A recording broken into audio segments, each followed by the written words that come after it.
ராமகிருஷ்ணர் போன்றவர்கள், ரமணர் போன்றவர்கள் flex board வைத்துக்கொண்டோ ஒரு போஸ்டர் வைத்துக்கொண்டோ தன்னை விளம்பரப்படுத்திக் கொண்டது கிடையாது.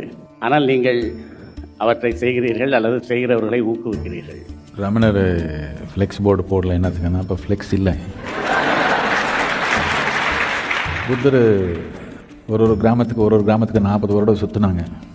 என்னத்துக்குன்னா அவருக்கு டெலிவிஷன் கிடையாது, ரேடியோ கிடையாது, ரெக்கார்ட் பண்ணி சிடி அனுப்ப முடியாது, இல்லை இன்டர்நெட்டில் சொல்ல முடியாது. இதனால் அவருடைய சீடர் சுற்றினாங்க. ஆனால் இப்போ தொழில்நுட்பம்ன்றது இருக்குது. தொழில்நுட்பம்ன்றது அது ஒரு கருவி மட்டும்தான். நன்மைக்கு உபயோகப்படுத்த முடியும், கெடுதலுக்கு உபயோகப்படுத்த முடியும். பிரத்தியொரு மனிதனுக்கு அவனுடைய வாழ்க்கையை ஒரு உயர்ந்த நிலை கொண்டு போகிறதுக்கு ஒரு ஆர்வம் இருக்குது. ஆனால் எப்படின்னு தெரியாமல் இருக்கிறான். இப்படி எப்படின்னா எல்லாருக்கும் தாகம் இருக்குது, தண்ணி எங்கே இருக்குதுன்னு தெரியல. நம்மக்கிட்ட இங்கே தண்ணி இருக்குதுன்னு வச்சுக்கோங்க, இந்த பானை முழுக்கமாக இவருக்கு எல்லாம் தாகமாக இருக்குது, நாம் சும்மாவே உட்காந்துக்கிறோம். இல்லை நான் அப்படி இல்லை, ஃப்ளெக்ஸ் போர்டு போடுவேன், தண்ணி இருக்குது வாங்க. அப்படி இவங்க படிப்பில்லாதவங்க படிக்க தெரியல நான் எழுதுதுன்னா கத்திட்டு சொல்லுவேன். அப்படியே கேட்கலன்னா இந்த மாதிரி மைக்ரோஃபோன் வச்சு கத்திக்குவேன்.